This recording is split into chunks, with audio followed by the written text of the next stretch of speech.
Hey guys, Serum here, and today I'm going to be testing the new D-Class King in Asphalt 8 multiplayer, the Hyundai i30N. So I won this car in its championship a little while back, so I decided to make a test with it. My tuning is 0504, and in Pro Kit's 5050. Also, we have an elite tune of 0808, bringing us to a rank of 1097, just below 1100, which is pretty good. If you already have the RX-8 Max Pro, this car is not a whole lot better than it at Max Pro and might even be worse than it on some tracks. So, if you keep it multiplayer tuned, it can do quite well. This car reaches 226 miles per hour at this rank of 1097.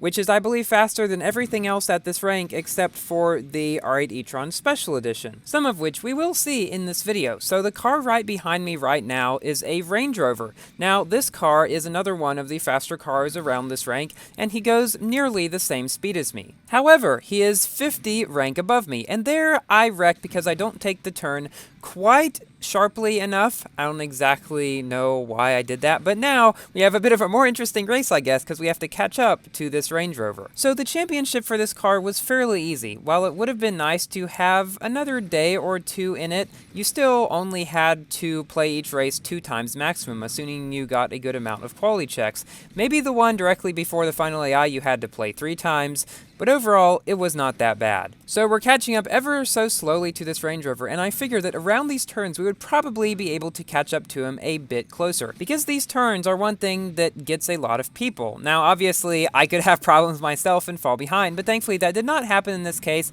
and we catch pretty much right up to him. At this point, it was neck and neck for the longest time because we were about the same speed. I go up the barrel, he doesn't. We're about the same apart. I go up the barrel again, he doesn't, and yeah.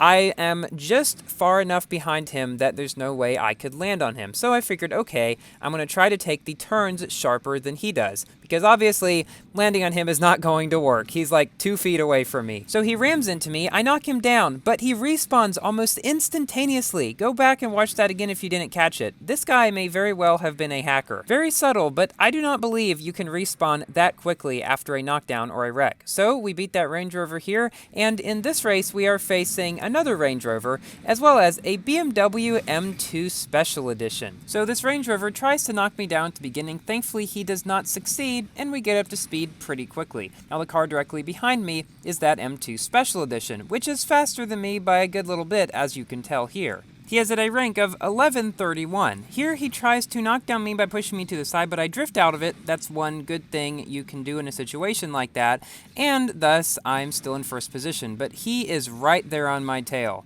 This reminds me of the race at the end of my Mercedes AMG video, which was on London, 2 laps, exact same track as this, with an M2 Special Edition behind us trying to pass us. It is eerily familiar to me. Even though this car does have better nitro efficiency than the RX-8, and that's one reason it is better than it on a lot of tracks, it does still suffer sometimes on tracks without a whole bunch of nitro, like London for example, because it is slow. Because a slower car with the same nitro efficiency as a faster car is obviously going to run out of nitro in a shorter period of track. So even though I'm running extra tanked in all of my races in this car, I still have to wiggle drift occasionally for nitro, and that M2 Special Edition has caught right back up to me again. So the 6 races in this video about this car were the 6 sequential races I played in this car.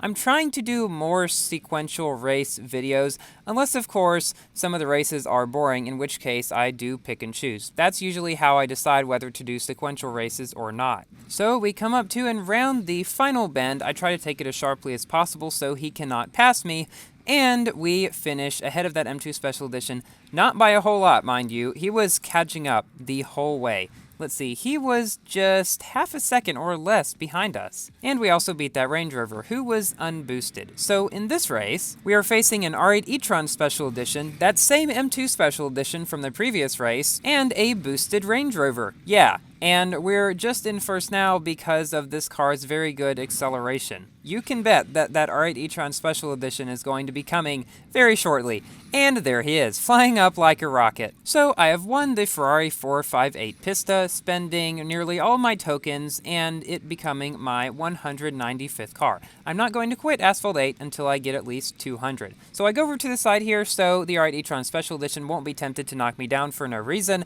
like they often do, because a lot of them are bullies.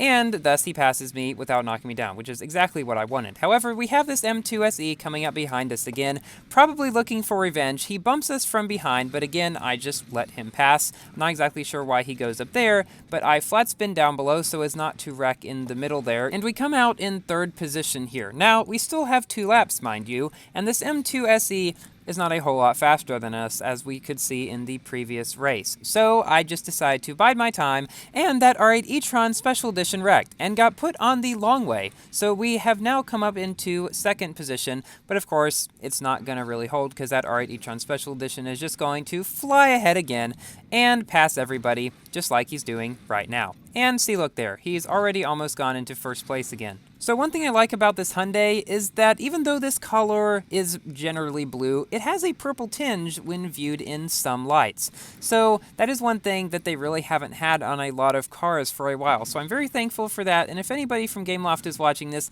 please add more purple color choices to cars. Now here, the M2 SE wrecks, and we pass him at the final turn of the race.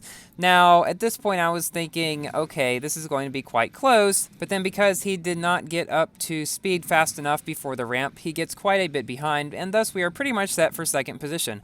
Unless, of course, the R8 e-tron Special Edition wrecks on something weird, but he doesn't, and most of them are usually good drivers, so I wouldn't really expect him to. Then again, he did in the first lap, but anyway, we come in second in this race, losing to an 1111 R8 e-tron Special Edition, the standard tune, who only had a nitro starter, but beating that same M2 SE as well as a Range Rover.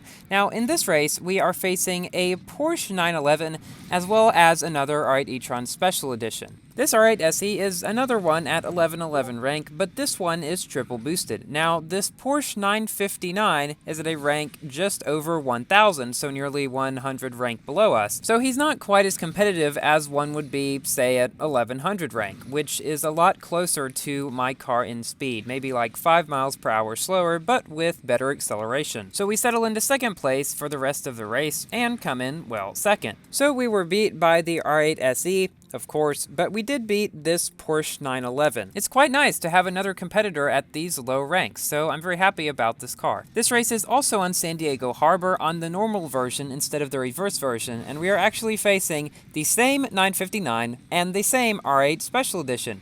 This is kind of what happens a lot of the time now that less people are actually playing Asphalt 8 at any given time. There are fewer rooms at the same time, and therefore you're more likely to meet the same people over and over again. Which of course is not necessarily a bad thing, but it makes the competition a little bit less interesting. So guys, the 3 cars that were to come out in this mini update, the Halloween update, have now come out. The Pista, the Hyundai, and the Mercedes. Now, there are some Asphalt moments going on, as well as the 918 Enduro Double Down, stuff like that, but I'm just wondering when they're going to release the next update, and I'm not exactly sure because I haven't really heard anything about that Pimp My Track contest or something like that, where there was a contest where people would design statues, and one winner would get their statue in the new Transylvania track. This track was teased 2 updates back, so I really hope they release it sometime soon. So we've come in second in this race, again behind the R8 SE, but ahead of the 959. And the Camaro GS came in fourth again. In the previous San Diego Harbor race, that happened as well. It's a different guy, but still.